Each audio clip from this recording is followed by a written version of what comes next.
and let's move into it. All right. Kingdom elect. The kingdom elect. All right, so let's go into Luke 14 today. And let's read this parable together. There's the red dot. Luke 14, 7 through 15. Let's read together. And he put forth a parable to those which were bidden. When he marked how they choose out the chief rooms, saying unto them, When thou art bidden of any man to a wedding, sit not down in the highest room, lest a more honorable man than thou be bidden of him. And he that bade thee and him come and say to thee, Give this man place, and thou begin with shame to take the lowest room. But when thou art bidden, go and sit down in the lowest room, that when he that bade thee cometh, he may say unto thee, Friend, go up higher. Then shalt thou have worship in the presence of them that sit at meat with thee. For whosoever exalteth himself shall be abased, and he that humbleth himself shall be exalted.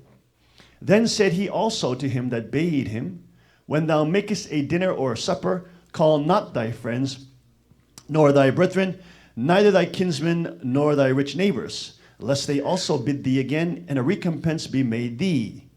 But when thou makest a feast, call the poor, the maimed, the lame, the blind. And thou shalt be blessed, for they cannot recompense thee, for thou shalt be recompensed at the resurrection of the just. And when one of them with him heard these things, he said unto him, Blessed is he that shall eat bread in the kingdom of God. Amen. All right. So half of you understood what's going on. Half of you did not understand what's going on because this is in British English, King James English, okay? So Jesus is explaining he's actually here at the Pharisees, one of the chief Pharisees on Sabbath day having dinner, okay? So he's eating at that room amongst the Pharisees and lawyers are there, the Sadducees, etc. And he's giving this parable that when he says, when a married man, there's a marriage feast and party going on, and he tells them, don't sit up at the front. If you sit up at the front and somebody more honorable than you comes in, you're going to look like a fool because he's going to be invited to the front and you're going to be pushed to the back. Right? Instead, sit at the back, and then when the host sees you, he'll say, oh, friend, come on up. What are you doing back here? He will bring you to the front. And when they make a dinner for a supper, when you make a feast and a banquet, he's talking to the Pharisees, when you make a feast or banquet, don't just call your friends or rich neighbors, because they will invite you back, and that's all the benefit you will get from them. That's the only recompense you will get, just them inviting you back. Okay, but when you have this kind of banquet or feast, bring those who are poor, maimed, lame, blind, etc., and then your benefits that you receive will not, because they can't pay you back with a dinner, or they can't pay you back with the benefit you receive will be in heaven. Okay, or at the resurrection of just, when I return, when the Lord returns. So the British English is, a little confusing, but I think it's very apt. One of the people who sit at the table with Jesus hears these things and says, "Blessed is he that shall eat bread in the kingdom of God." It is such an intense time, folks. Such an intense time. Okay, we're gonna do something a little different today, because the election time is coming up so fast, so rapidly, and there's so much on the line. So much is on the line. It's interesting that world politics is on the line, whether or not the world will move towards centralized world communism under the UN and under all the stupid NAFTA and trade treaties, TPP, all these, treasonous treaties, illegal treaties, or whether or not the world will move into sovereignty, where nation states will be able to determine their futures. Okay, so whether or not the world will become into centralized archangelic power, or whether the world will go into more sovereignty, whereas that will be much more of a harvest ready for Chaniguk to come. And it is in that midst that we are experiencing now. So we have a couple of videos that I want to look at, but before I get into that, there was everybody already knows, or most of you already know, but this week, let me give you a little background.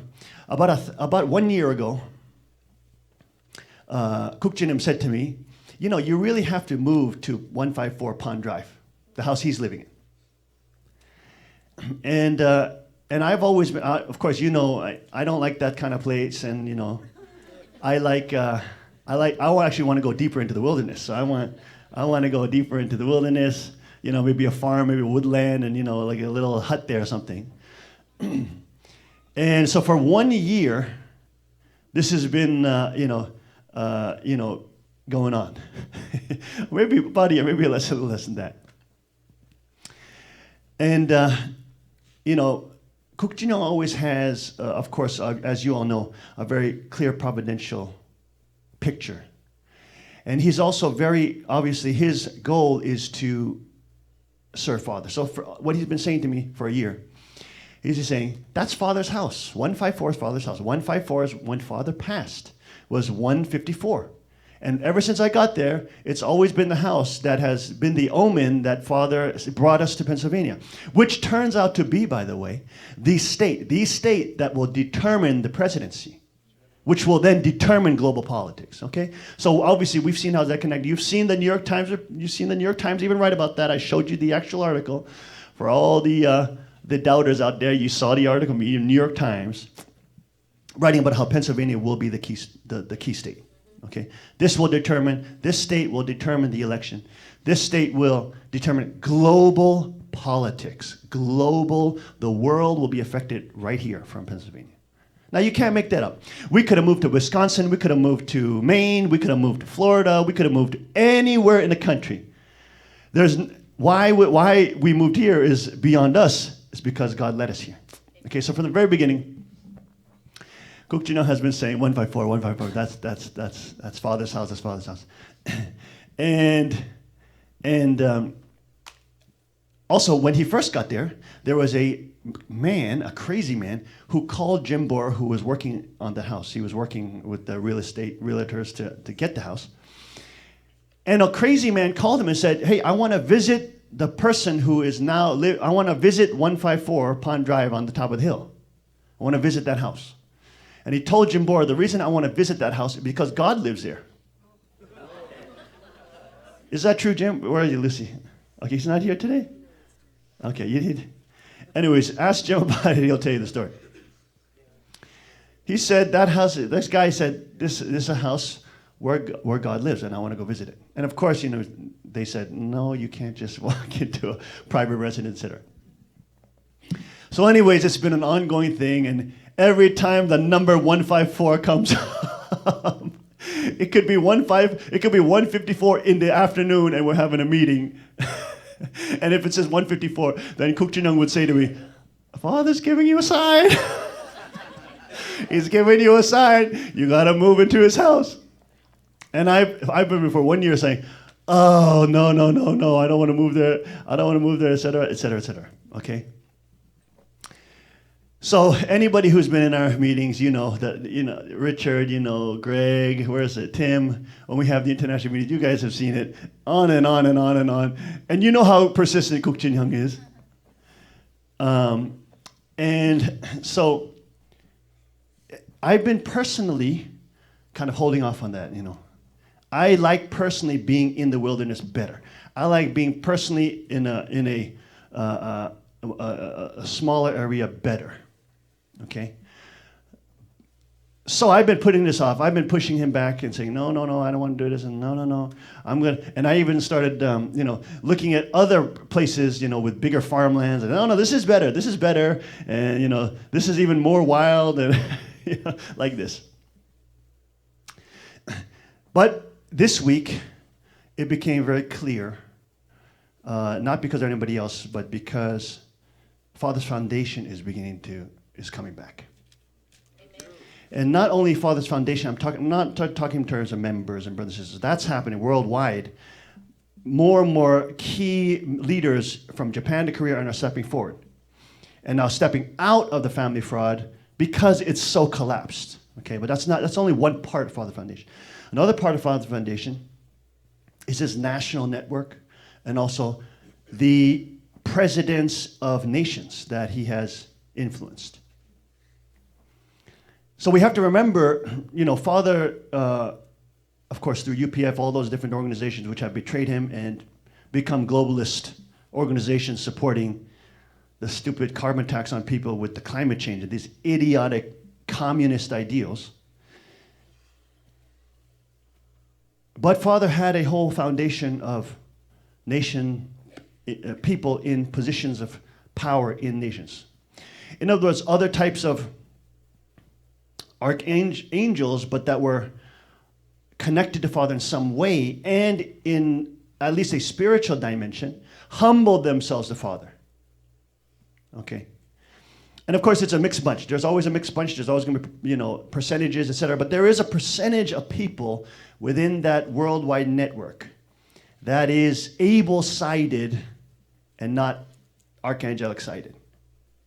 That makes sense? Yes. So we don't know which nation or what nation or which leader will start a party or a movement in his nation that will begin the actual implementation of Chaniguk. You don't know which nation will do it. It could be an island nation of Vanuatu. It could be an African nation. It could be a Russian. You don't know. We don't know. That's all in God's hands. We don't know which nation will begin Chaniguk. Right? So this week, anyways, just to be, because we like to share with everybody, as these things happen. Just this week, we got information and things like that very high-level VIPs will start coming and visiting us. And so it's been about a year, and I've been saying, oh, no, I don't want to live in that house, blah, blah, blah, And, I don't want to raise my kids in that kind of house, et cetera, et cetera. And I've been pushing. But Kuk Jung has been very clear, and Kuk Jung knows that I do not only represent my own life. I do not only represent my family's life, my immediate nuclear family's life. I'm not a normal dad. I am not a normal pastor. I am not a normal, husband. I represent a kingship on this earth that has begun with the Lord at the second advent. That is totally different. And of course, when you come and see me, I'm dressed in a t-shirt and I got dirty pants on because I'm bushcrafting, and I smell like campfire probably. But that's all external stuff. If you get caught up in that, you're the idiot. I represent the king's line. And that is the king's line that comes from God and his second advent, God and the Messiah. So, Kuk Jung has always obviously seen that, recognized that, humbled himself to his father's wishes, did not try to kill me, did not try to murder me, like Cain and other jealous, siblings. He knows I didn't ask for this. He knows I didn't want this position. It's something that I have to do. It's a position that I must live through, because that is how I honor my father. So, yes, I got some wilderness chic style. Yeah, I'm styling wilderness chic style. And I got my bushcraft essentials and my survival pants and the gear on and stuff like that. Always. But that is just an external thing, right? Those are just external realities. And he's always been saying, you can't get away from the fact that you will live in a cage. And I jokingly say, maybe that's why I like MMA, because you have to practice in a cage, you have to fight in a cage. And we had this talk with our kids, because moving to that residence, which is materially, it's a much higher level of property. Okay, so it's a much more expensive property. It's a much more expensive real estate. It's a much more, more palatial than the Lake Sanctuary. And I'm not saying Lake Sanctuary. I tell my kids, you don't know how grateful we have to be to live like this. even Lake Sanctuary is just phenomenal. Who gets to live in front of a beautiful lake like that? You go all through Korea, you're never going to see that. Right? The national treasure temples in Korea don't have a lake in front of their house. And so, even in Japan, right? And so for us, we're so grateful that we can even live in a place like that. And of course, we're so grateful, Kukjong. That was actually to be his house when we first came to Pennsylvania, but he said, no, it's your house. And so we have talked with our kids about this issue and the fact that we will be moving to, basically spiritually, it's almost like a small palace. It's a small palace. Spiritually, it's like a small palace. That's what I'm calling it. I'm calling it the Sogung, which means the small palace. Because it's on the hill. It's not actually a huge house, but it's on the hill. It represents a kingship and authority over land and over territory. So we had a discussion with our kids about it. And I told them, we had about a 2-hour discussion, and I can't go through all the details, but anyways, we're so grateful, obviously, the kids, how mature they are. And of course, they trust their daddy, and they trust the guidance I give them. See, what you folks have to realize is that we grew up in these kind of places from where we were young. We grew up from a young age in these kind of places, and so we understand the dynamics of these kind of places. Most of my kids also lived in, not the palace, really, it's back and forth, but, the third king who father chose, he had to live in the palace. The actual Chunjungo Palace, the monstrous, huge palace, which has become a demon nest and a nest of betrayal and usurpery. And we were having that discussion. I told him, Junie, you remember when you lived in there, everybody thought it was amazing that, wow, you live in a palace, etc. But you remember how much of a prison it was. That little boy, at that age, he doesn't understand the psychology of all those dynamics. But he can feel them emotionally and physically. So he was, for example, getting sick all the time. Because that's the only way you have to get sick in order to get away from the pressure of the pressure cooker of the palace. And there's also, I've told you millions of times, there's all sorts of backroom politics, and there's all sorts of lobbying, and there's all sorts of staff intrigue. And there's all these, in Chunjungung, for example, they have 100+ staff just on that floor. So then there's all this gossip and all this, and they have, since most of the time they have a lot of downtime, it's a lot to do with gossip.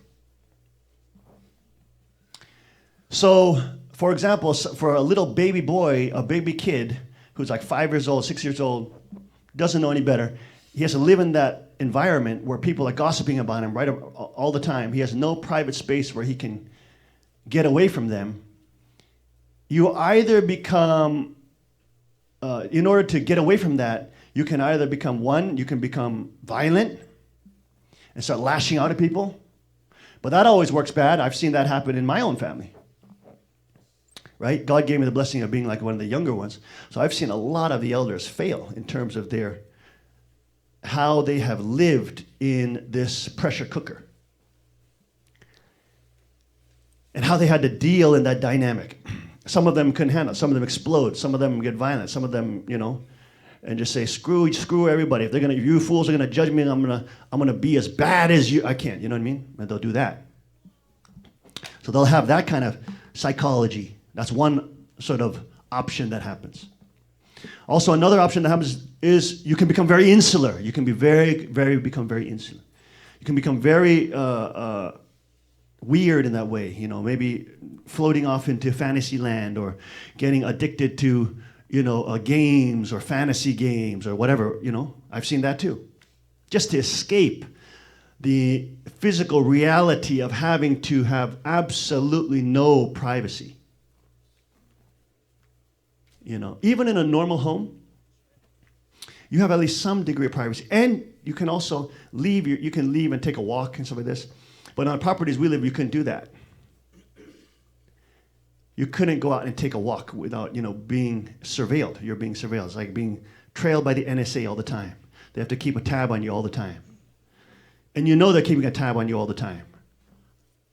So you can't just ride your bike and go to the neighbor's house. And I'm not saying have pity on the true children thing. That's not all I'm saying is that's the reality of the dynamic. So psychologically, you can decide to do certain things. You can decide to go violent. You can decide to say, F you, you sucker, you judging me, gossiping me like this. I'm going to do everything you say and more, you see. That could also be a self-fulfilling prophecy. And that also happens. I've seen that happen, to some of my siblings. You can also become insular and kind of hide away from that.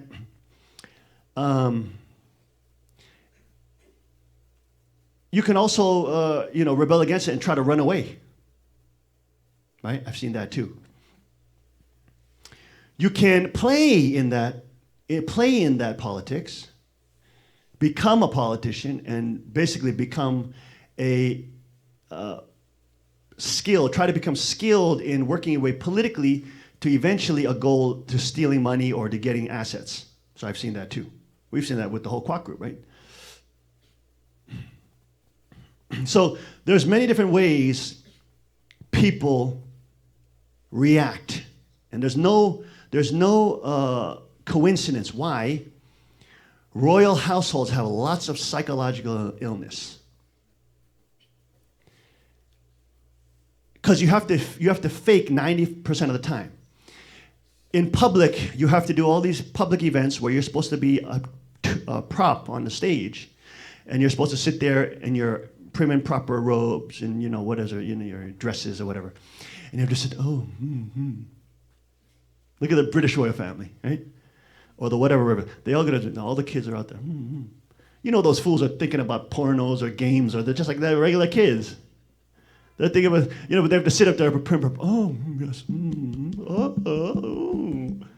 right? And then they have to go in. Then when the cameras are off and they can go in the house is when there can be normal people, right? But they have to play this double-faced. You have to play this double-faced game. And as you're a child, because you don't understand the dynamics of that, of a public life, and how to deal with that in a mature way as an adult, in relation to your private life, you know what I'm saying? Adults who are mature can separate those things, but think about it when you're a kid and you're 5 years old. Psychologically, how can you do that? You see what I'm saying? It's very hard to separate those two realities when you're that smart, and it's being kind of pressed onto you. So there's that whole dynamic we discussed about. And a lot of, I told them, you kids will have to deal with the dynamics also of envy. Because as my kingdom comes back to me, and as my wealth comes back to me, the wealth that Father gave me, not that I created, the wealth the Father gave me, and all the blessings of that come with me, you'll also have parasites that start gathering. You'll also have, opportunists that gather.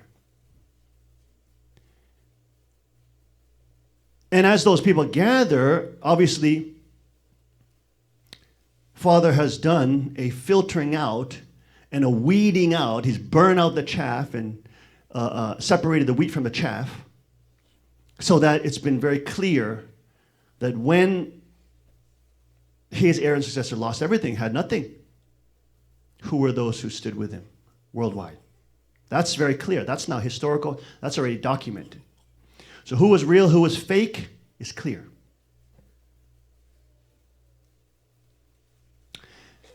But as the kingdom returns, and as people wake up, and as people realize they have nowhere else to go because they themselves have sinned against Father and betrayed him, and they prostitute themselves out to political correctness and or power or money, and when that reality hits them that they are fully culpable and that they are 100% sinners before God, and they realize the dead-end road that the Han Mother is pursuing, which is glorification of herself, pretending she's goddess and God and only begotten daughter, etc. this is a dead-end road, which now all the top leadership in Asia especially is starting to realize. You saw the Yongpyong speech that she gave just a couple weeks ago, maybe a week or two ago. October 5th, was it? Even after that meeting, there were Japanese leaders that had never heard that theology. That's how controlled they were keeping the environment around her, because as she was spewing these heresies, they themselves were stressing out because they themselves realized it was so heretical. They didn't even want to communicate it down to their B-level leaders. So when they had 800 plus leaders there, many of those leaders heard it for the first time. They're like, whoa, what's she saying? What's she talking about? I never heard this. I thought sanctuary was bad.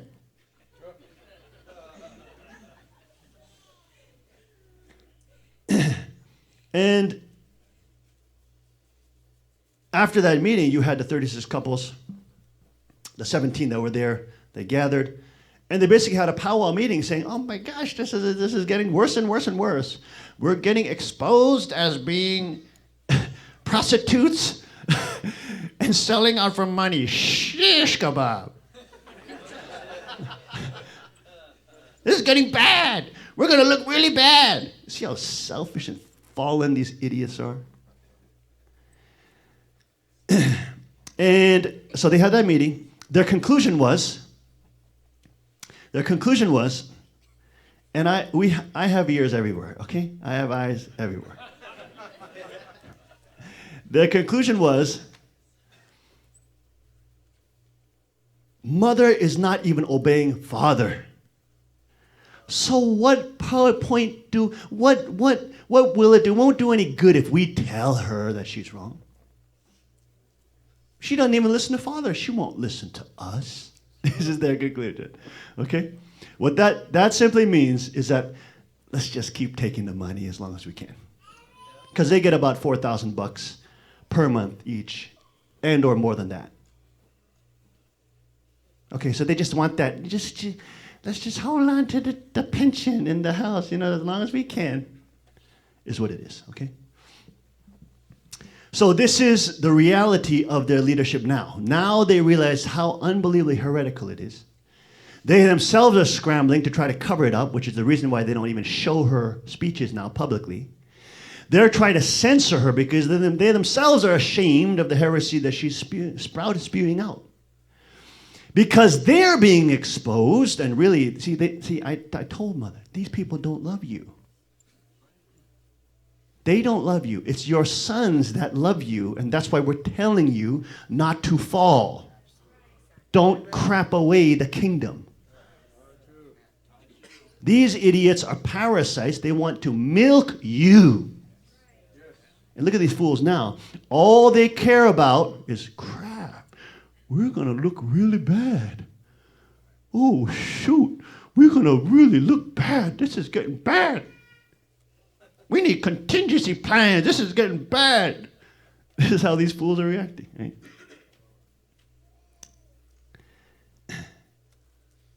So this is the reality. This is the reality of the situation that's going down there.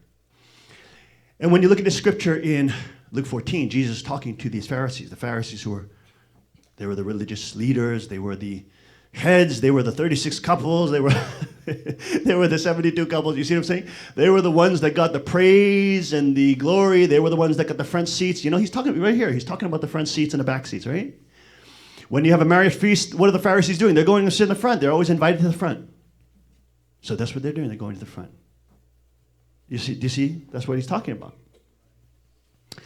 And this is emblematic of what has happened. The point is this. I told my kids this.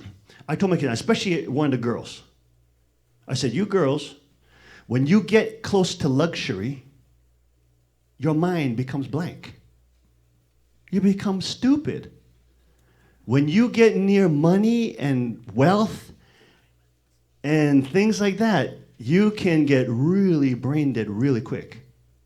And you can get sucked up into that luxury and believe you deserve that luxury. And you can become a slave of that luxury. Key and point. The Han mother. Key and point. The Han mother. And look at all the girls. They betrayed father. 100%. I'm not talking about 90%.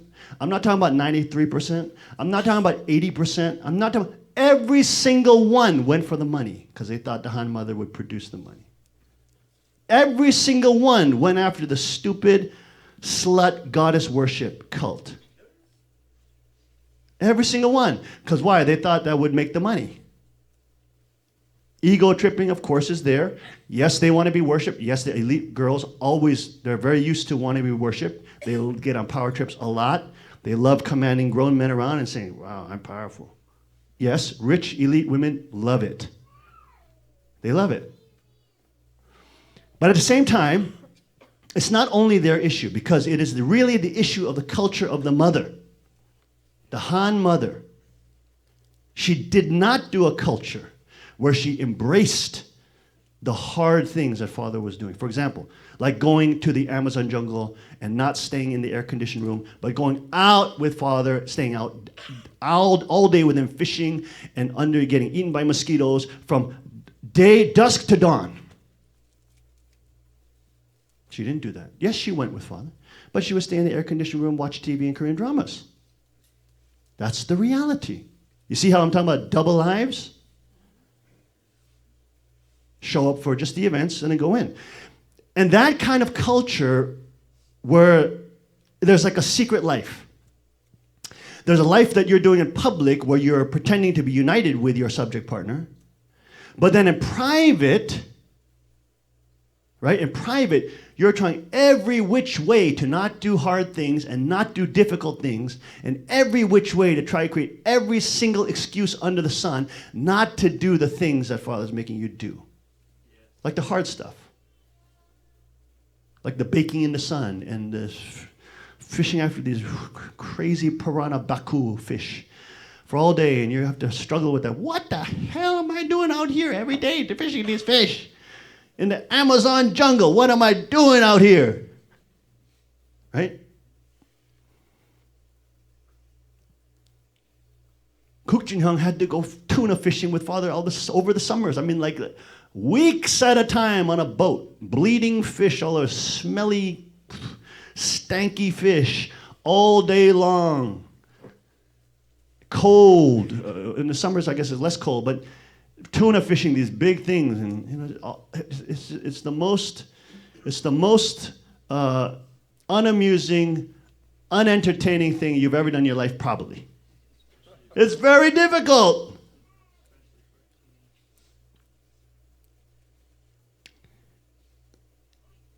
And now father want mother to go fishing with him. But again, she has the 5% responsibility whether or not to unite or not unite with dad. Now, let's say, if the Han mother embraced that, my Lord, my Messiah, my Savior, which of course we now know she didn't believe in, she believed she was Messiah, which is total lunacy.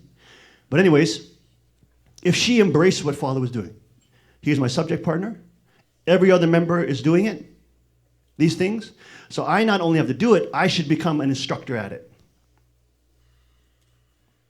I should become a teacher of it. I should become higher level than other people so I can actually teach this to people. Imagine if she embraced it like that. If she was an outdoors woman like that. Think about it. Think about the difference. Now, you ladies, I understand you don't like to get your hands dirty and get the blood on it and get the slime and all that stuff and, ooh, we got to cut the heads off and, all that, cut the meat out. And I understand that. The guys don't like it either. Right? Boys don't like it either. But they got to do it at an early age. Right?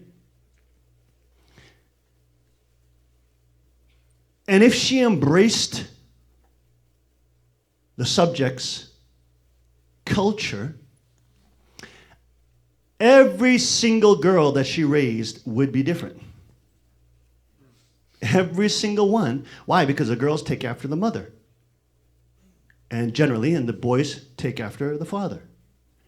You'll see it if your parents raised you up in a certain way, and even though you know the principle, you'll raise your kids up the same way. Like if they spoiled the heck out of you, without you even knowing, you'll just do the same stuff to your kids. You got to watch out for that, right? I'm serious, right? Parents, you know, right? You basically do the same patterns that your parents did with the unconsciously, unless you mentally make a desire and a goal and intention to separate from that and create a new pattern. You'll just copy your parents. So if they're really screwed up, you're going to copy that same behavior to your kids. So if she inherited that culture, that, maybe her favorite channel was not the Korean dramas and the stupid romance, fake fantasy land women pornos, which are Korean dramas and all these other romantic dramas. Maybe that wasn't her favorite channel. Maybe her favorite channel, because she's an instructor, let's say she's an instructor in self-reliance, outdoors living, and fishing and hunting. So maybe her channel that she's watching is she's watching the outdoors channel more. You think about how that would be a different queen.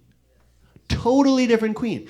She wouldn't be preoccupied with the diamonds and the multi-million-dollar rubies and all that crap. Does that make sense?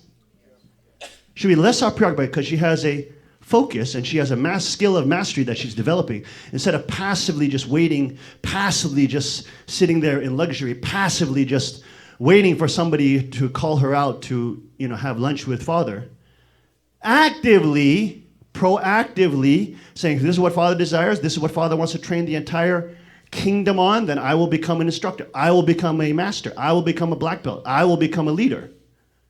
I will earn those skills. I will earn it by going through those things. If she did that, that would create a radically different culture in not only our family, but entire church, entire movement, worldwide. If she was like Lisa, where's Lisa at? Where's Lisa? If she was like Lisa, if she was out there, shooting, and she's an NRA instructor, and think about it, if the Han Mother was that would be like totally different. That would be so different. I mean, in terms of living under that authority, it would be so different. Okay? So this is one of the things we discuss with our kids, because it's a very important topic, very important for them to realize that when we get into the small palace, and I said, it's just I said, why is it a palace? What makes a palace a palace? What makes a palace a palace? There's a king.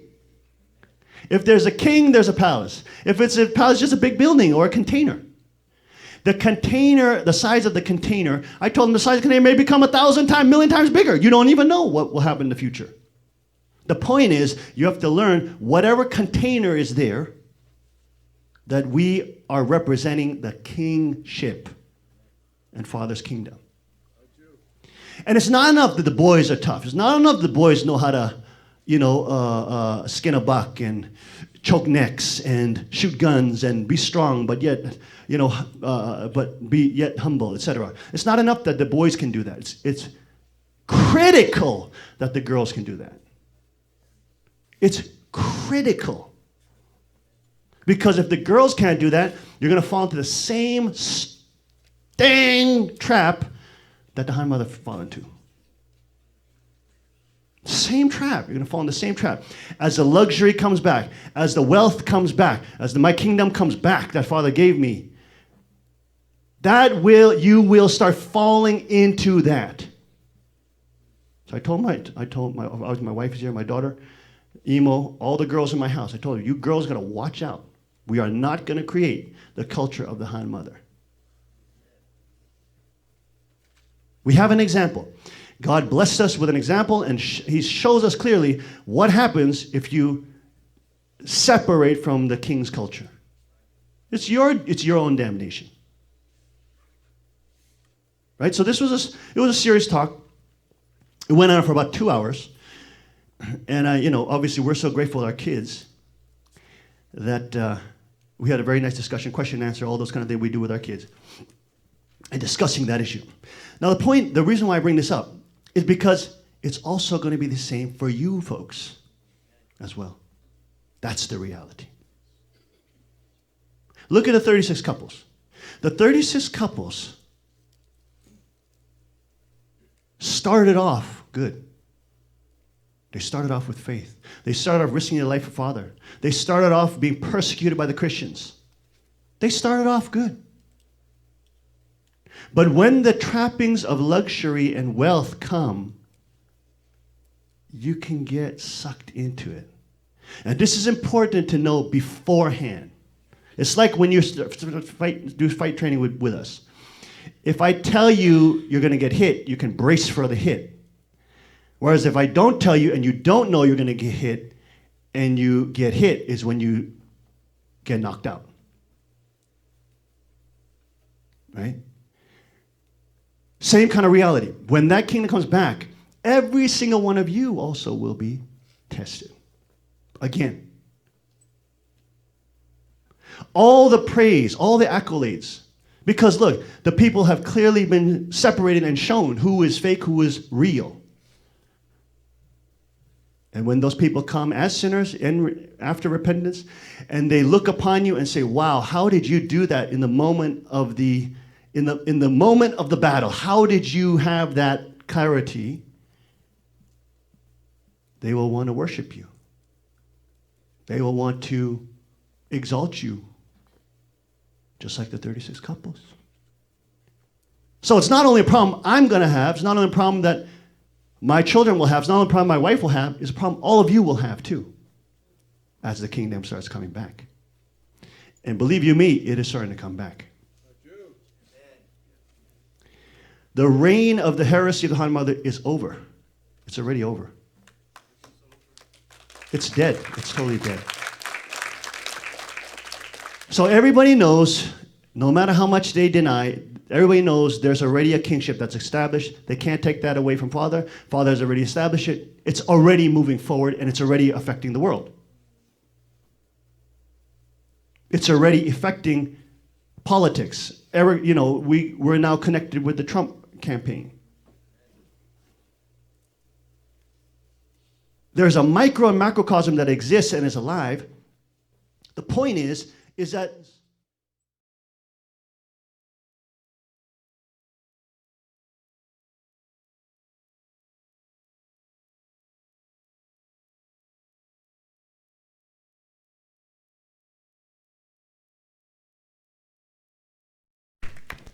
test. See? Even the devil does not want this word to get out. Because it's an important word. This is what you have to remember. Right? This is, of course, why I'm so grateful that the Queen is adopting the traditions of Father. She doesn't like to fight. She doesn't like to choke necks. She doesn't like to break bones. She doesn't like to get dirty and fish and hunt and do this. She hates it. Now she's actually starting to like it. But she hates it in the beginning. Like, hate it. Now, there's some girls that kind of like it, like Chrissy. From the very beginning, she just loves it. Right? But she is not like that. And of course, one of the main things is that central providential figures have massive responsibility. It's one thing this whole community and the sanctuary worldwide remembers to check themselves. It's another thing if the Queen repeats the stupidity of the Han Mother when I die.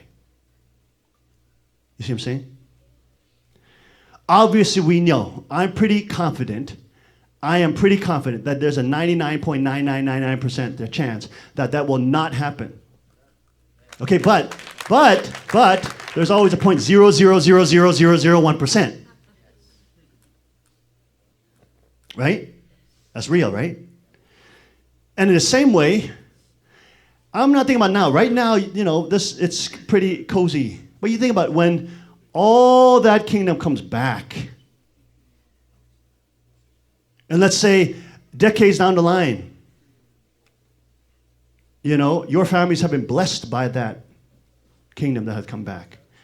And you now have a lot of things because of that. Maybe you become, let me just put it in layman's terms, you become richer, you become more financially rich and powerful. Maybe you have people that actually just donate to you because you did what you did.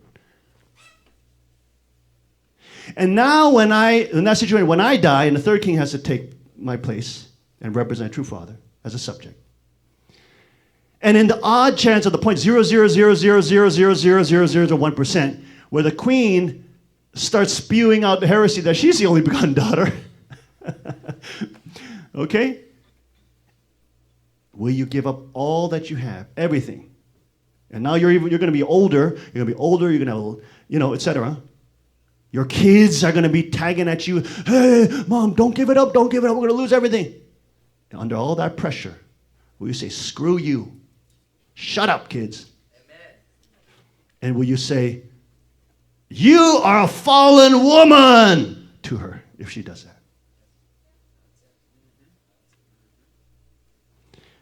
We've seen the precedents of the 36 couples. We've seen it. This is something we have to keep in mind, especially the early sanctuary people, the warriors that stood up. Look, there were warriors at their epoch and era too. All I'm saying is that the devil can intrude when you start bringing luxury in. You got to be aware of it. You really got to be aware of it. You cannot serve God and mammon. It's the quote Jesus gives right before this whole parable. You have to, when money starts coming in, and when money starts making your lives easier and your kids' lives easier and more luxurious, which it will, because the kingdom will come back. When it does happen like that, there will be a temptation. Your kids will become suddenly very greedy, selfish, narcissistic, want really the money. They want to tool you for your money. They'll start playing games with you to try to be the kid, to politic around and try to get some money from you. Your kids will start behaving different if you don't warn them in advance. If you don't warn them in advance, without them knowing, they're going to start getting possessed by that power. I guarantee you.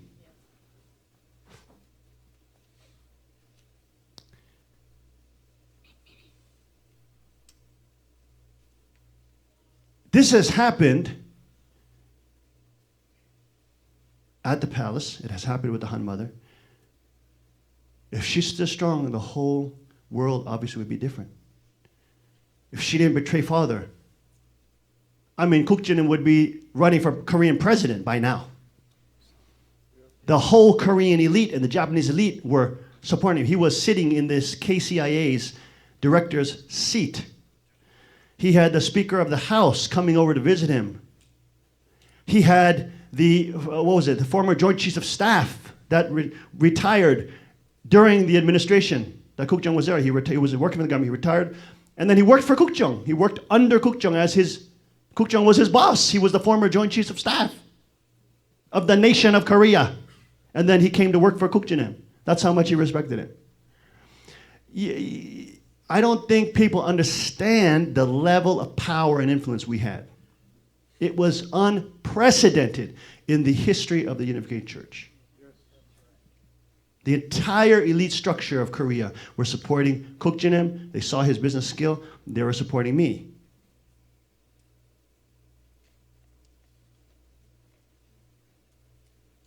Obviously, that's been lost. That foundation is lost.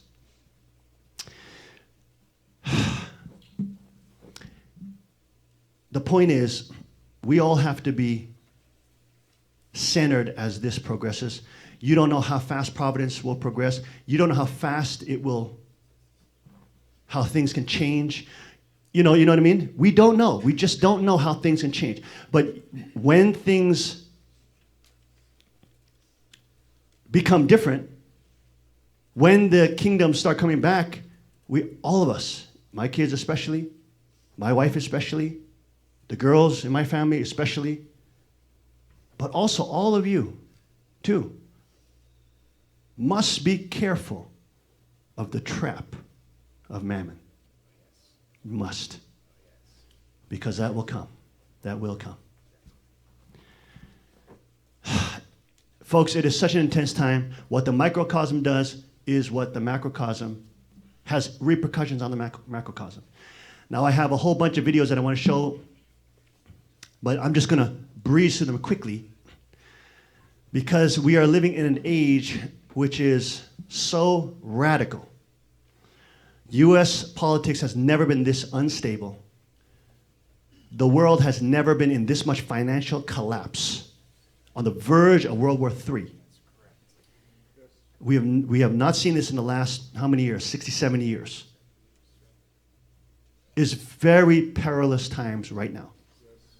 Okay? And we're living in the midst of this election series, which will determine a huge, it will have a magnificent impact on the trajectory of the global politics, of global governance, of where the world will go. So this upcoming election is so unbelievably critical. Okay, so unbelievably critical. And there's some things that have blown up in the last week that all of you have heard of, obviously, but you probably have not seen. If we can't get through all the videos today, I'm just going to ask you to go at home and watch them, okay? But this is directly tied. I don't think there is not a coincidence that I, as the second king, representing Father's kingship, moving into a smaller palace or into a different house is the same time where there's also a fight on the macrocosmic level to who will get into Pennsylvania Avenue House as well. There's a battle. Who will be the subject position in the House? Right? Will it be the monstrous, communist, criminal, evil, misogynist country receiving banker money receiving, witch of the West? Or will it be Trump, who's not perfect? He's not perfect. Definitely not perfect, but he's representing sovereignty. He's representing you bankers, you elites, get the hell out of our way. Let us make prosperity here in America. Stop screwing things up. Stop stealing taxpayer money. Get out of the way.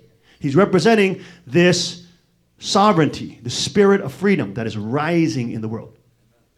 Right? The same heroes are Nigel Farage in the UK and Lord Monckton in the UK who fought and won Brexit. That's the same people. They're the heroes, modern day heroes.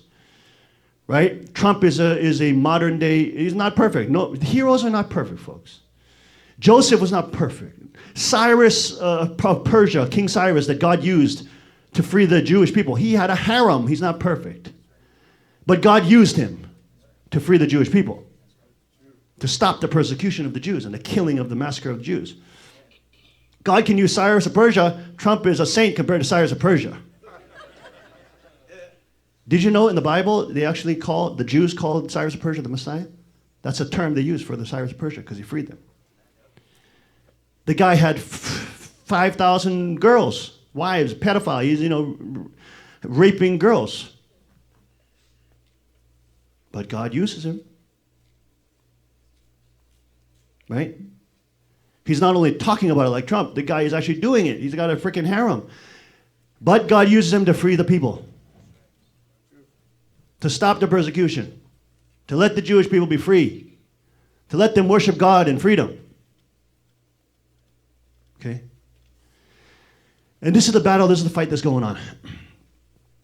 I want to watch this video because this is the context that we're living in now. Providence moves, but we also have to be aware that while we're moving in the stream of the current of reality, that also we understand and can see and contextualize what is happening providentially as well. Okay, so let's see this first video here. Real quick, let's see this video. That young man, James O'Keefe, he's a hero. He's a modern day hero. This guy is a real citizen journalist. We had dinner with him. When was it? When he was here. He was here for an event with Vince. Me and Kuk Chung with the Golden, the Golden Vote Media. And he was the main speaker. And we had dinner with him. We were sitting right next to him and we were talking to him. This is the guy that dressed up as Osama bin Laden and crossed the border to expose. Remember this? That the border, maybe ISIS can sneak through if I can dress up as Osama bin Laden and walk through. he totally exposed those idiots for the reality that they are. They're total fraud. They're lying to the public. So this young man he's like under, what is he, he's in his 30s, early 30s, maybe late 20s. He's been doing this since he was in college. The guy is incredible. He's a real hero. He's affecting world politics, small little guy. Somebody like Julian Assange, who is doing the WikiLeaks, he is a hero in the modern day. He's fighting against these evil people. He is cooped up in the Ecuadorian embassy in London, and I heard just this morning they have now armored cars around him because he's released so much damning, crippling evidence that they may even raid and kill the guy. So these kind of living heroes are alive. They're moving with providence, they're moving, and all of them, of course, are fighting to support Trump, get Hillary out of the picture because of her unbelievable criminality. The reality of the situation is that America's position in the world has completely crumbled.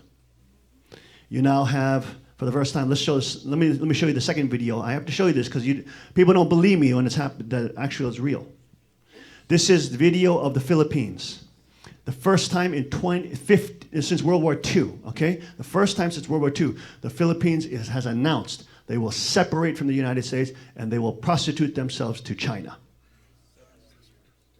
They are now separating the relationship with the United States, which now makes the entire Pacific Rim totally vulnerable to the encroachment of China. China, as you know, has said, these islands are ours. The Philippines has said, no, they're ours. And U.S. didn't do anything about it. So China knows that and just has taken the islands. And now Philippines have realized, oh, U.S. is not going to help us. We're going to jump with China. Okay, this happened last week, folks. And how many heard of this? Last week. How many saw the video? Let's see this video. Play this video. This is the president of Philippines. America has lost me. And will I realign myself in your ideological flow, and maybe I will also go to Russia to talk to Putin and tell him that there are three of us against the world: China, Philippines, and Russia. It's the only way.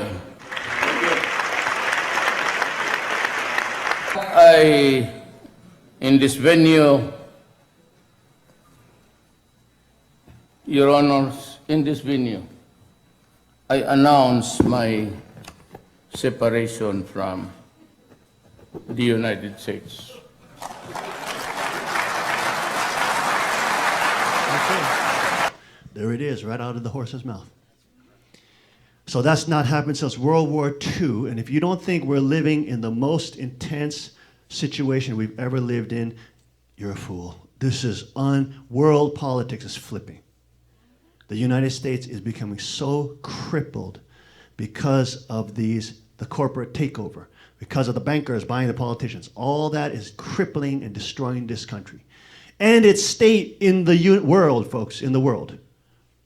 You can see how discredited the United States is. We've set the Middle East on fire. We've murdered thousands of people. Hillary Clinton and the Obama administration especially. Bush is not perfect. He killed them too. Father called him king of Satan's world. He told him to not go to war in Iraq. Those Bushes are criminals. They said they're voting for Hillary. Can you believe these traitors? They're Republicans, and they say, they're, quote, Republicans, right? And they say they're going to vote for Hillary Rodham criminal Clinton. Are you kidding me? They are total treasonous traitors. This is happening before our eyes, folks. History is unfolding before your eyes. Don't be asleep. Don't be a side sleeper. What is it? Side watcher. A spectator. You have to get in the fight, in the game. This is happening. Philippines is now separating from the U.S. Guess what, folks? That influences everything in Asia. Everything. What does that mean? The U.S.'s credibility in Asia is now dead. China, Korea, Japan, all the major countries in Asia are now under serious threat. Because now the U.S. is crippled. Europe, we have some Europeans here, France, right? Your Europe is collapsing. You know it. It's totally crumbling. You are under invasion. And you know the EU is bringing the refugees in from Syria, country that you're attacking with NATO, bringing in the refugees. This is a serious time, folks. The Hun mother, you all saw it. She said there will be peace because of her reign. All you see is curse worldwide. And we're the only ones who told her the truth. We warned her of this arrogance and narcissism will lead to curses and damnation. Not only for her, but for the whole world, because she's at the cosmic level. This is serious business, folks. Do you understand? The Secretary of State is formally accusing Russia of espionage. Do you understand? They're formally accusing them of doing that. Do you understand that? I'm not crapping around here. Do you understand? This is not a joke. They are accusing a nation with how many warheads, nuclear warheads? 30,000 plus nuclear warheads of espionage. Are you freaking kidding me? You want to get in a fight with that kind of thing? It's much better to have peace with them. To not go to this ego-centered war with a 30,000 nuclear head power. Yeah, but you got to be an idiot to think like this. These people are not idiots. They know what they're doing. They're being paid to start the war. Why? Because their system is crumbling. Because their mainstream media and all the propaganda is loosening the hold on the people. They're starting to wake up. They're starting to say, hey, these people are screwing us. It's not the people they're talking about. These two parties are not two parties. They're the same damn party. They're owned by the same stupid bankers. They're the problem. Get rid of them. And what do they do classically? When the people start rising up? Start a war. Get them busy. Get them preoccupied with the war. Start killing them and blame it on Russia or blame it on some other stupid external power so you can get the heck out of there and get out of trouble. You understand? This is classic 101 tyranny, classic 101 strategy of despots. These idiots are doing it in front of our eyes, and most people cannot even see it. Is how shameful this reality is. I don't want to go to war with nuclear war with Russia. I don't know about you. You may be insane.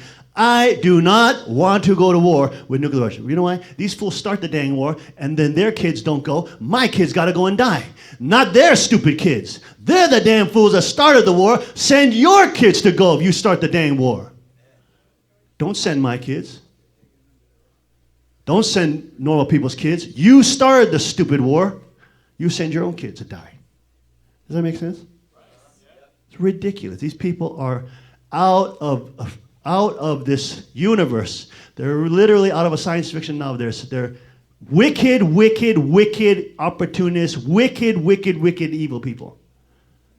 We do not want war with Russia, folks. That we do not want. The entire apparatus that is now unfolding before people's eyes, even though they're trying to cover it up, you understand that the mainstream media has not covered any of Project Veritas' undercover investigation for last year. I'm going to show this video. There's lots of cursing in it. You know what? If you're going to, I know there's going to be, there's some young people here. They've heard the curses before in their life, okay? They've heard them. They've heard them just like they've also seen porn, okay? They've seen it. They've heard it. If you think they haven't heard the F word or something, you better wake up, right? So I'm going to show it, and this is how they actually played it. They released it unedited in this fashion in terms of not bleeping out the curse words, because it shows you the reality about how the communists operate, how they put on a face of, we're so liberal and we're so nice, and we would never harm, we're so cool, and we talk in this nice, very unthreatening way, and we. But then it shows you the backside. As soon as the cameras are off, what they do. It shows you exactly how they operate, what they brag about, how arrogant they are. They're breaking voter registration, they're breaking federal laws. But they don't care. It shows you how criminal they are. It shows you how a hive of bees, of lies they create. And so I'm going to show it. I'm going to show it in its unedited version. It's streaming on the internet. Okay. If you don't want to have your kids hear the F word, which they've heard 1 billion times, I'm warning you in advance. I'm showing the videos that they released. Because even though you heard about it, we have to see it. We have to see it. We only got 15 days to the election, folks. 15 days to change history. That's it. 15 days. Okay, so let's look at Project Veritas. They released this video first, the second one, the third one. Every single day, they're releasing more of the investigation to the public. Why? Because they're trying to kill them. When he released number one video, he said, I will be releasing videos, my team will be releasing videos every day up to the election. Whoa. He said it. Why do you have to say that why do you have to say that on the first video? Because if they whack you, you know who did it. The people who are trying to, in power, who are trying to shut you up. So he said in the beginning, we're going to be releasing every day up to the election more and more of our one-year investigative report. There's cussing in here. So don't be shocked when there's no beep, beep, beep, beep. There's cussing. Okay? This is how we're gonna play it as it is, as it's been released. Go ahead, let's see it. All right, so that's the first video they released. These people are risking their lives, their careers. They've already been on shutdown. The FBI is already after them. They've given the key codes to like key journalist stations like who are on the Liberty side, for example, InfoWars and Breitbart and all these people that the mainstream media calls kooks and conspiracy theories. Did you see those people? Those are people, some of the head leaders of the Democratic Communist Party, head leaders that are saying they pay for people to incite violent riots at Trump campaigns. That is interfering with the election process. Do you understand?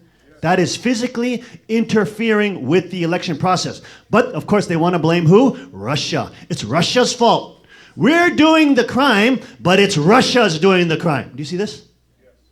They're actually committing crime by interfering, by paying people to commit physical violent acts at rallies to get that reaction. Then they're blaming Vladimir Putin for interfering with the election process while they're paying people to do violent protest. Does this make sense? Does this make sense? Should I repeat it one more time? They are paying for people to do violent protests, right? At the same time, they're blaming Russia for interfering with the election process. See how this is a diversion tactic? And these people are caught on film. This is on film, undercover. The guy had it right here in his little camera, the tiny little thing. The guy didn't even see it, but he was interviewing these fools. And these people are caught on camera committing crime, federal crimes. And they're not only people like low down the ladder. These people, Bob Kramer, like that old white guy, you see that old white guy, yeah, we do all this. You see the crusty old fool? That criminal, he met Obama 47 plus times in the White House. He said directly in that, he's caught on film saying, we report to Hillary Clinton's campaign every day. And then they say, no, there's no voter fraud. What did Obama come to say? What does voter fraud even mean? What the heck does that even mean? To assume that the American elections can be fraudulently manipulated is ludicrous. That kind of conspiracy theory is ridiculous. Donald Trump should stop whining. This is what the fool says. And they're caught on film, folks. On film, secret camera film, inciting violent riots. They are the ones who are tampering with the election process, not Vladimir Putin in Russia. We're not saying Russia's perfect. They got problems too. They're economically collapsing too. But it's not them, it's the Democratic Communist Party. And I'm not saying Republicans are perfect. Half of the Republicans are in it too. Like Paul Ryan is not saying he's not supporting Donald Trump. What the heck are you talking about? He's the Republican candidate. How can you be the Speaker of the House and say you're not supporting him? You're nuts. These people are crazy. The Bushes come out and say they're voting for Clinton. Are you insane? You pretend to be Republicans. They are in the open. They're showing that the two-party duopoly, which is a one-party system paid by the same stupid bankers, they're all puppets. They're not real. They are not real. Trump should get in and imprison them all. Put them all in prison. They're treasonous politicians. They are wicked people that sell off our freedom for money. And they should be put in prison. He needs to get in the White House so he can put these fools in prison and prosecute them with all the illegal laws that they've already put in place. This is the reality of what we're dealing with, folks. This ain't a joke. This is not a joke. The balance of life on earth is in this fight. You saw that big Russian guy with the hat. Did you see his hat? Did you see that hat that Russian guy was wearing? That guy, he's like the person, he's like one of the biggest parties in Russia. He's saying, look, if you vote for Trump, you're going to have peace. If you vote for Clinton, she's going to start a freaking war with Russia. She's blaming them publicly, accusing them with no evidence. When her campaign is now caught on camera committing federal crimes. This is not a joke. You can't make this up in a science fiction. This is ridiculous. So the first video they released was on how the DNC is paying people to incite violent riots, to tamper with the election process. That's called voter fraud. Tamper with the election process. That's what they're doing. They're illegally committing voter fraud, even though Obama and all these total criminals say, there's no voter fraud. That's ridiculous. What a conspiracy theory. To say that the U.S. elections can be tampered with. These criminals, they're caught on film. Their top operatives are caught on film. So the first video is where they're caught paying for people committing violent acts. The second video that they released the next day is about how they actually commit voter fraud. They bust people in. They move people from state to state. They exploit people. And do you see it in the end, folks? If you are a brainwashed liberal idiot who thinks you're cool because you're in the in-group and all the stupid media calls you smart and, oh, you're intelligent if you listen to what we say. You're intelligent if you listen to what the New York Times says. You're intelligent if you listen to what Harvard. If you are in that cult, wake up. Your people, they're being exposed for complete voter fraud, complete federal criminality. They're being caught on camera. Is there anything you will not say? And they said, no ethics. Ethics don't matter. Laws don't matter. All we have to do is not get caught. These people are 100% communists. They're 100% enemies of your family and of this nation and of freedom worldwide. They are treasonous vipers, and they are plotting for America to be sold out. Those fools need to be locked up in prison. They need to be prosecuted at the highest degree for them to be punished. They are committing treason against the world. They're selling off the world into World War III. Who wants World War III here? Come on, who wants it? Who wants it? Does anybody want World War III with Russia? Do you really want to get into a nuke war with Russia? Do you really want that? I certainly do not want that. That is insanity. These people are running this country. Donald Trump, they're all against him. They all hate him. Even the stupid Republicans hate him too. It's because of the people. The people see this guy's an outsider. He's not perfect. He's got stupid issues, but he's an outsider. He is fighting for sovereignty. His businesses are collapsing. Yes, he's not getting any benefit from this. He's standing up with these people like James O'Keefe, with these people like Julian Assange, with these people like Nigel Farage, with these people like, Lord Monkton, with these people like Alex Jones and Breitbart and Milo Yiannopoulos, even though he's gay. Drudge. These people are fighting for freedom, folks. They're fighting for sovereignty, and that makes them fighting for the able side. It's a massive fight, massive fight.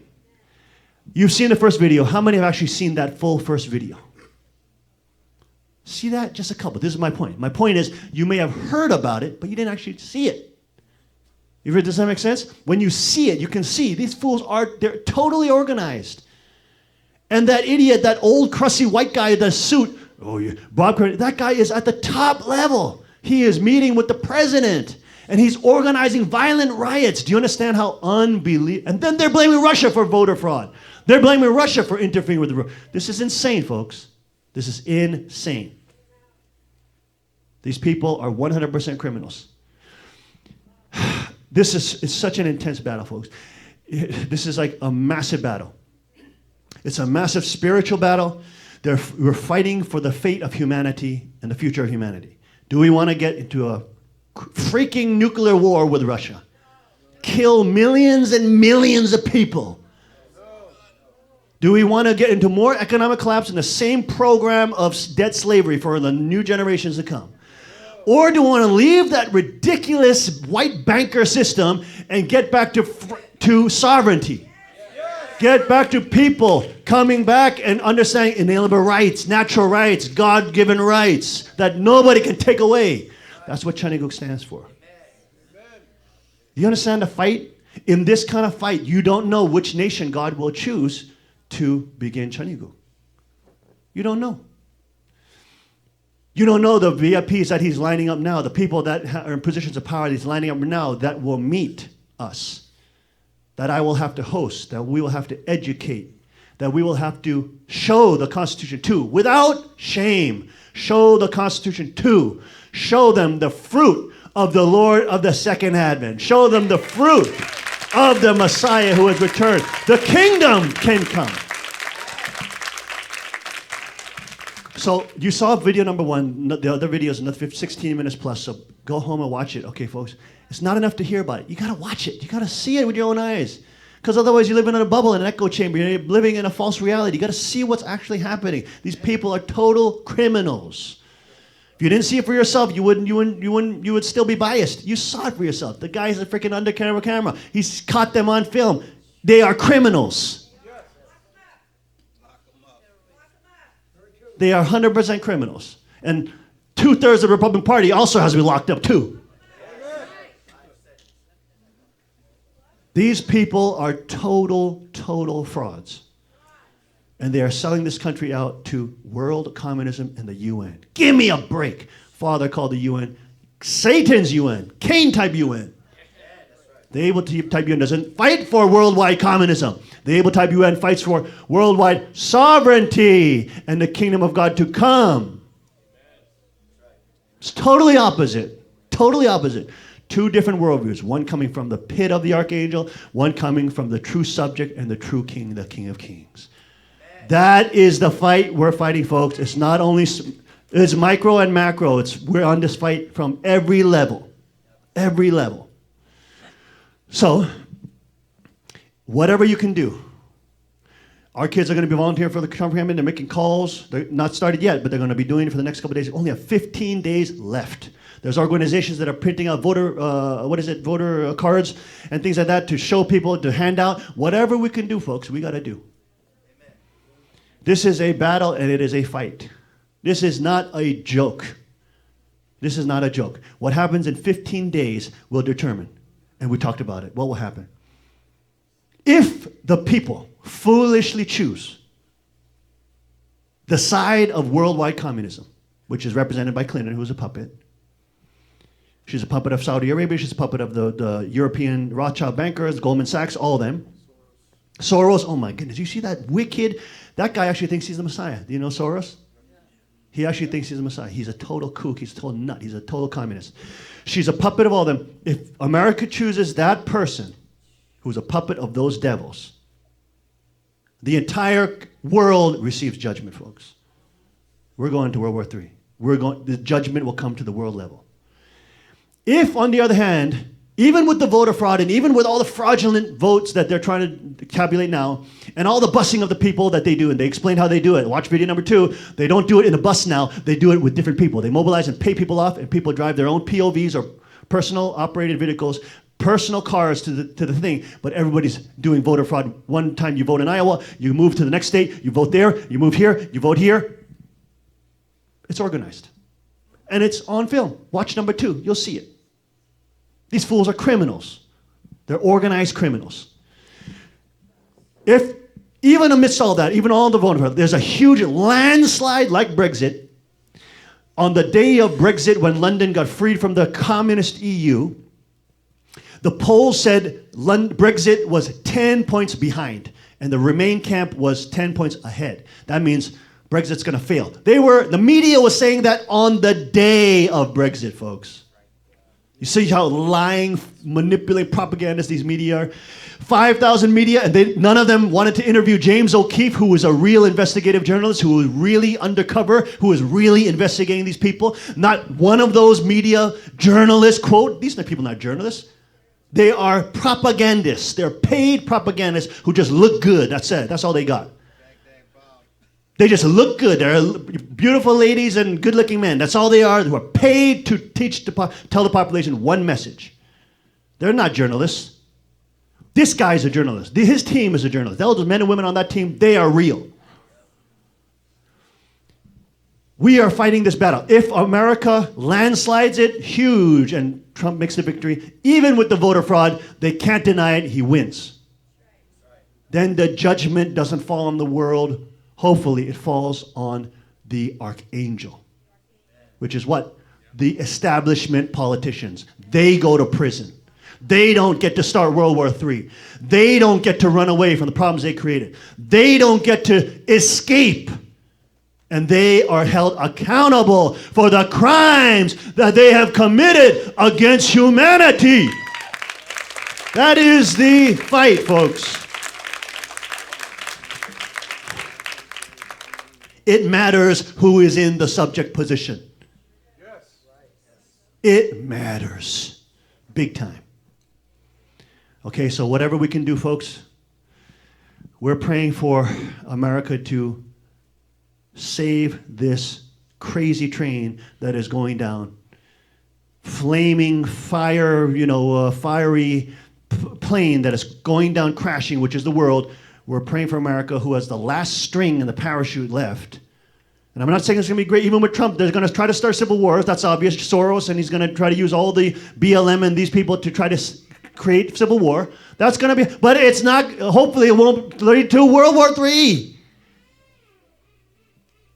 Do you see what I'm saying? It's not going to be easy with Trump either. It's going to be lots of problems, lots of difficulties, but he's moving towards sovereignty.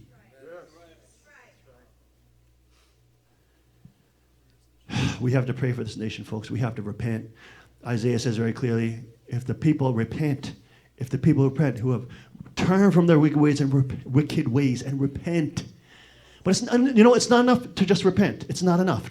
We have to take action too. Because God said, he said to his disciples, if you love me, you will follow my commandments, you will take action. You will take action. You will go preach the gospel to the ends of this earth. You will bring the kingdom. Father's foundation, the kingdom is coming back. Because why? There's only one owner of it on this earth. And it's not because I wanted it or not because I asked for it. It's because Father chose me to do the job. And that's why I have to do the job. And that kingdom is coming back. When that kingdom comes back, there's a micro and macro. There's gonna be fights. There's gonna be Satan's trying to hold on for that. You don't know what will happen. But who amidst all that, all the people that Father touched and raised, who amidst of them, we don't know which one. Will it be Kenya, Nigeria, whatever? Will it be Vanuatu? Will it be whatever, Macau?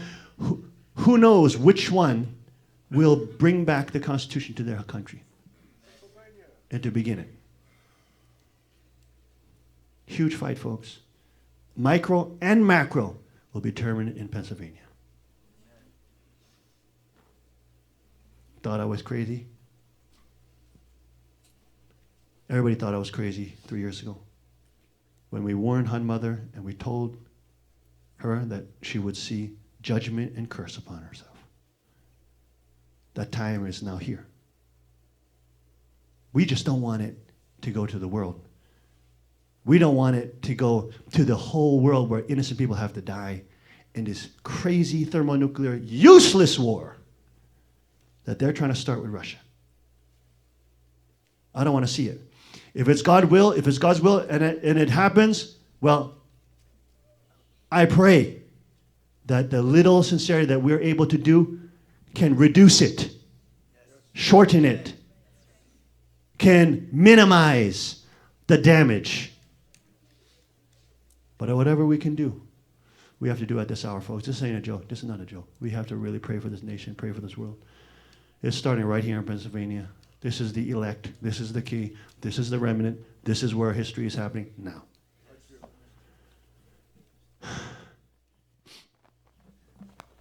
Intense times, folks. Intense times to be alive. This is just intense. Anyways, when I think about the arrogance of the Han mother and how she literally just said to me, Anya, that means no. You will see peace and you will see spiritual fortune. And I said, Mother, no, you won't. No, you won't. You will see curse and judgment. And I'm not doing the fearmonger. You're just screwing with the wrong person. You're screwing with God. You see what I'm saying? So Father says in John 2:91, let's read together. Wait and see. The unification church will be the center of the religious unification at the end, correcting the standard for presidents, prime ministers, and all the proud politicians of the nation. This is my work, to accomplish this not by force, but by natural submission. Those people the Father raised up, folks, are now coming back. That's why I will be moving to the small palace, to the container and the cage. At the same time, we will be keeping alive Father's tradition there. And so I have told my kids beforehand, before you get there, don't start getting nicing up to a luxury life and craving for that. We have to be keeping the same culture. We have to be training the same things. You guys got to be training still the hard arts. You guys got to be still training Brazilian Jiu-Jitsu, kickboxing, MMA, mixed martial arts. Things that make you humble.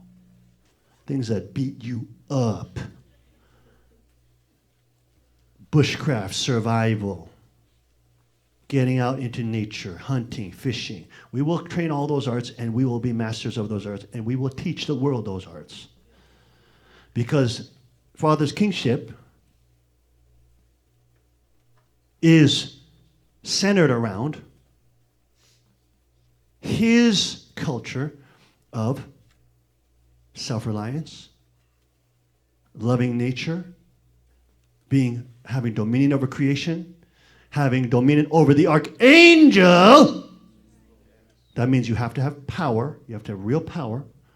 You have to be able to handle the Second Amendment. You have to be able to handle firearms. You have to be able to handle real power maturely.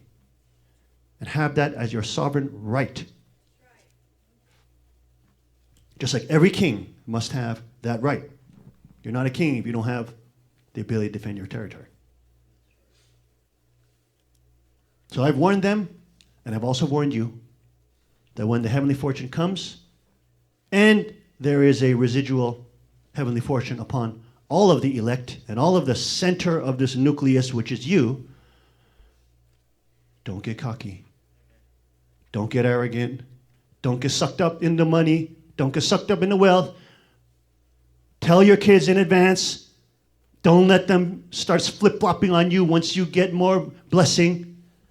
And start saying, oh, mommy, now I love you, now I love you. And not call them out and say, you are a prostitute. If they are fakers, call them fakers. Be a dad, be a mom, call your kids out if they're fake. Don't let them get away with lying into your face, and you know they're lying, and let them get away with it. Be honest with them, be real. They'll love you for it, trust me. It may hurt their feelings that day, but when they get over it, they'll actually respect you. Because you're not trying to please their feelings. You're being a father and you're being a mother. You're not scared of them. Don't let them intimidate you.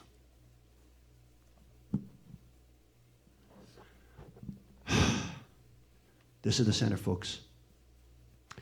SOS, let's get ready.